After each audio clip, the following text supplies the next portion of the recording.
Hello students, welcome back to Maurya study centre.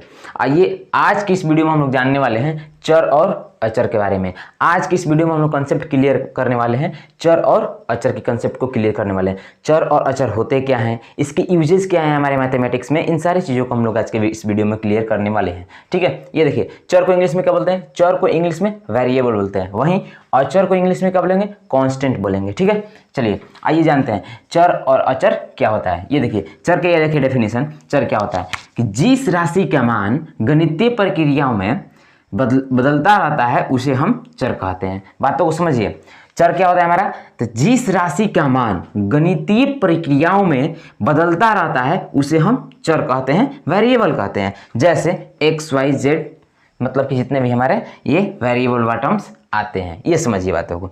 चर किसको बोलेंगे? देखिए, तो चर हमारी मैथमेटिक्स में ऐसी राशि होती है, चर ये हमारे मैथमेटिक्स में ऐसी राशि होती है, इसके मान क्या करेंगे? बदलेंगे। बदलने का मतलब क्या कि कभी आप समीकरण बनाइएगा तो x बराबर 2 आएगा, वहीं जब कभी कोई दूसरा अलग समीकरण तुरंत बनाने लगे तो वहां पे x बराबर 4 आएगा। तो ये देखिए, यहाँ पर x की मान क्या है? 2 है। ये जब दूसरा समीकरण सॉल्व कर x का मान 4 है, वहीं कभी तीसरा समीकरण बनाएगा तो x बराबर 10 भी आ सकता है। मतलब कुछ भी हो सकता है। मतलब क्या कर रहा है? x के मान क्या कर रहे हैं? बदल रहे हैं। मतलब चर क्या होते हैं? तो चर हमारी वैसी राशि होती है जिनके गणितीय प्रक्रियाओं में उनका मान क्या करते रहता है? बदलते रहता है। उसको हम क्या बोलेंगे? चर बोलेंगे। बातों को समझ गए? ये देखिए, जैसे X Y Z T U, मतलब कि जितने भी हमारे ए बी सी डी वाले लेटर हैं उनको हम लोग जब समीकरण में सॉल्व करते हैं वो सभी क्या है? चर हैं। समझ गए बातों को? उनके मान क्या करते हैं? गणितीय प्रक्रियाओं में बदलता रहता है। ठीक है, ये समझिए बातों को। अचर क्या होता है? अचर का इंग्लिश में हम लोग क्या बोलते हैं? कांस्टेंट बोलते हैं। ये क्या होता है? जिस राशि का मान प्रत्येक गणितीय प्रक्रियाओं में नियत रहता है। ध्यान देने वाली बात है,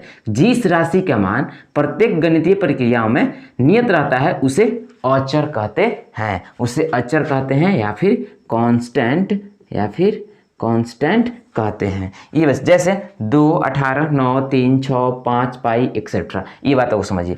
अगर आप किसी भी समीकरण में बना रहे हैं और वहां पे x बराबर 2 है, y बराबर 2 आ रहा है, z बराबर बनाए तो वहां भी 2 आ रहा है, तो अगर x बराबर 2 आया, y बराबर 2 आया, z बराबर 2 आया, तो ये ऐसे मान होते हैं जिनका मान किसी भी समीकरण में बदलता नहीं। 2 है तो 2 है, 2 है तो 2 है, 2 है तो 2 है। अब x का वैल्यू चाहे y का हो चाहे z का, किसी का वो। इसका बेस्ट एग्जाम्पल होता है पाई। देखिए पाई, जैसे पाई का मान क्या होता है? ये नियत रहता है, बदलता नहीं है। पाई का मान क्या होता है? 22/7। ये कहीं भी पाई आएगा आपके पूरे मैथमेटिक्स में तो इसका मान क्या होगा? 22/7, बदलने वाला नहीं है। तो ये हमारा अचर होता है। चर क्या होगा भाई? जो राशि क्या करते हैं? बदलते हैं। अचर क्या होते हैं? जो नहीं बदलते हैं। ध्यान रहेगा। और इसकी देखिए, इससे भी याद रख सकते हैं, चर क्या होता है? बदलेगा। अचर मतलब नहीं, मीन्स बदलने वाला नहीं है। ठीक है, और देखिए इसके इंग्लिश से भी वेरिएबल, वेरी